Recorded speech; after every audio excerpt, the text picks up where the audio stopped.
সবগুলি কিতাবই এখানে হাদিস জমা করা হয়েছে বিষয় ভিত্তিক, বিষয়বস্তু হিসেবে। এক অধ্যায়ের মধ্যে ঈমানের হাদিস, এক অধ্যায়ের মধ্যে ইলমের হাদিস, এক অধ্যায়ের মধ্যে তাহারাতের হাদিস, উযুর হাদিস, গোসলের হাদিস, এরকম ভিন্ন বিষয়বস্তু হিসেবে আলাদা আলাদা অধ্যায়, আলাদা আলাদা কিতাব, আলাদা আলাদা আবওয়াব কায়েম করা হয়েছে।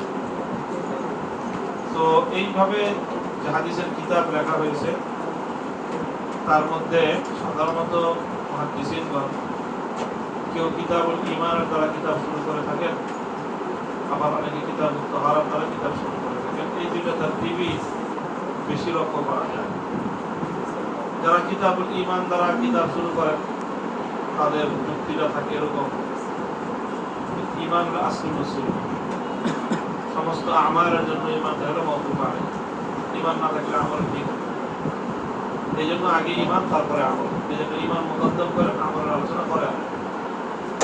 আর যারা কিতাবুত তাহারাত দ্বারা আলোচনা শুরু করেন তাদের যুক্তি হলো যে এই কিতাবটা লেখা হয়েছে ঈমানদারদের জন্য, ঈমান তো আছেই। তার ঈমানের পরে সর্বপ্রথম মুসলমানের উপর, মুমিনের উপর যে বিধানটা ফরজ হয় সেটা হলো নামাজ। আর নামাজের মওকুফ আলাইহি হলো তাহারাত। এই জন্য তারা তাহারাতের দ্বারা আমাদের কিতাব শুরু করে। এই দুই ধরনের তারতিব লক্ষ্য করা যায়। তৃতীয় মুতাবিআতুল্লাহি আলাইহি কিতাবের সূচনাতে ঈমানের আলোচনা করেন নাই, তাহারাতের আলোচনা করেন। মনে আছে ওহীর আলোচনা। মূলত ওহীর আলোচনাটা ইমাম বুখারী এনে অত্যন্ত সূক্ষ্ম এবং তাৎপর্যময় একটা বিষয়ের দিকে ইশারা করেছেন। সেই বিষয়টা হলো যে আসলে ঈমান বলি, আমল বলি, যাই বলি, এই সব কিছুর জন্য প্রয়োজন যেটা প্রথম, সেটা হলো রাবেতা দরকার। খালিক আর মাখলুকের মধ্যে একটা রাবেতা প্রয়োজন, সংযোগ প্রয়োজন।